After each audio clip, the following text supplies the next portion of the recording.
Welcome to another episode of Angling Wisdom. I'm excited to have you on today's show. We're going to talk about something a little bit different than what I normally talk about. Most of the time, I'm talking to you about lures and jigs and that kind of fishing, fishing paddle tails and all this stuff, crankbaits, you name it. But today, we're going to shift gears just a little bit, and I'm going to talk to you about bait fishing. So stick around, and we'll teach you about bait fishing.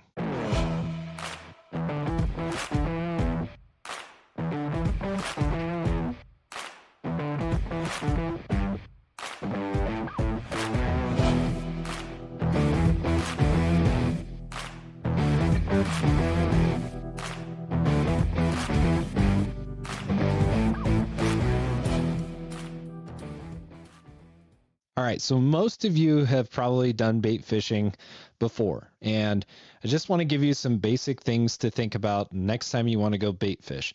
I'm not really good at bait fishing personally because I have a hard time sitting still. So I like working crankbaits, I like working jigs, topwater baits, those kind of things because I'm active. I like to be moving around. However, there are times, quite often, for certain species where bait fishing just makes sense.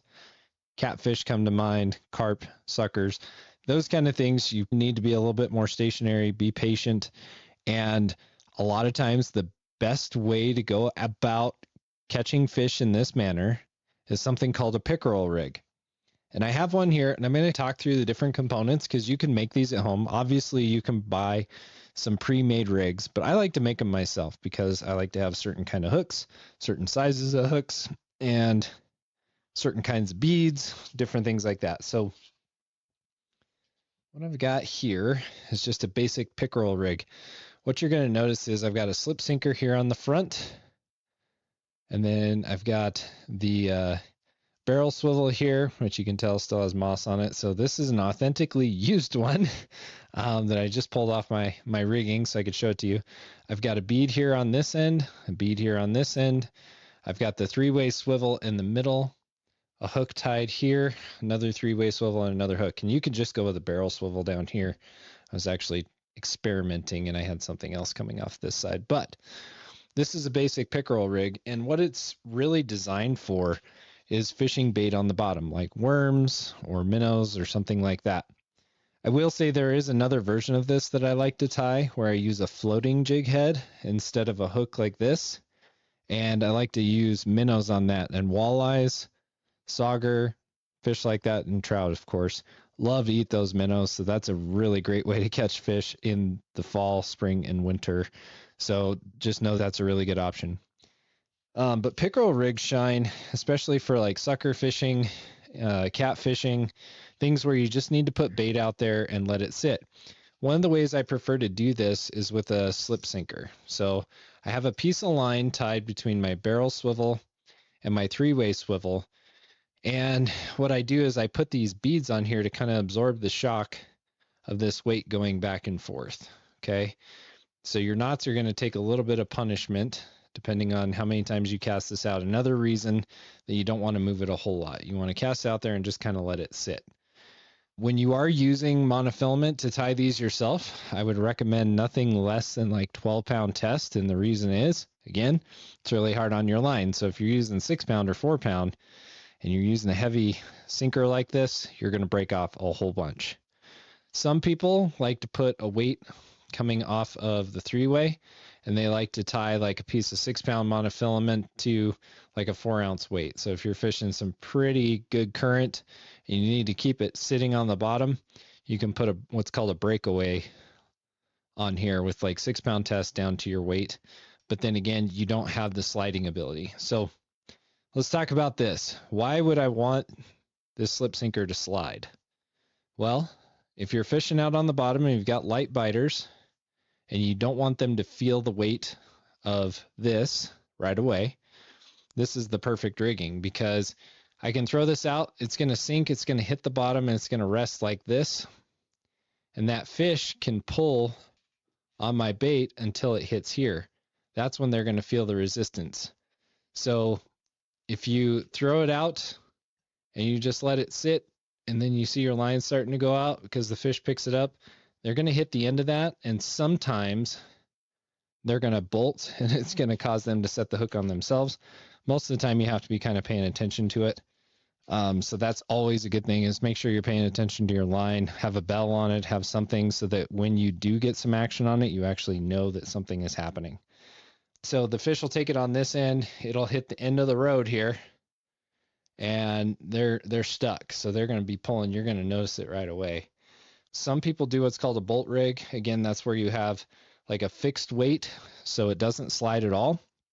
And so the fish will pick up the bait, start to swim, feel the resistance, and just kind of take off. And sometimes they set the hook on themselves. In my experience, that works pretty well. Sometimes with wary carp, it can be a little less effective, as using, like, say, a hair rig, which we can talk about in another episode, which you can do hair rigs off of this pickerel rig as well. But there's many different ways to do it. I will say, so this sliding rig is a great way to go. It's really easy to do. Again, you're tying a knot basically from this barrel swivel to this 3-way swivel. You got a couple of beads. You got a dropper line here with a hook. Another about 8, I don't know, this one's probably like 14 inches in line, over to another swivel, and then another hook. Now let's talk about the hooks for a little bit. These are some cheaper hooks that I had. These are some Eagle Claw, and they work fine. So you can use Eagle Claw snells. These were snells that I'd had that the line was kind of beat up on, so I actually clipped the snell off and retied myself. So you don't have to waste hooks. If they're still in decent shape, you can always retie them. But you want sticky hooks, something that's actually going to catch the fish. Again, my favorites are Gamakatsu and Owner. I like the Owner mosquito hooks. I use those quite a bit for this type of rigging. You can use all kinds of different ones, though. Gamakatsu's definitely one of my favorites as well. But don't go cheap on your hooks. Make sure you get some decent hooks on there. Make sure they're nice and sharp, because like suckers and some of these other fish, they really feel with their mouth and they'll just spit your bait right out, and you may not hook them at all. So that's the piece of advice for you on that if you're going to buy some and tie these up. One thing I also like to say about this is they're kind of fun to make.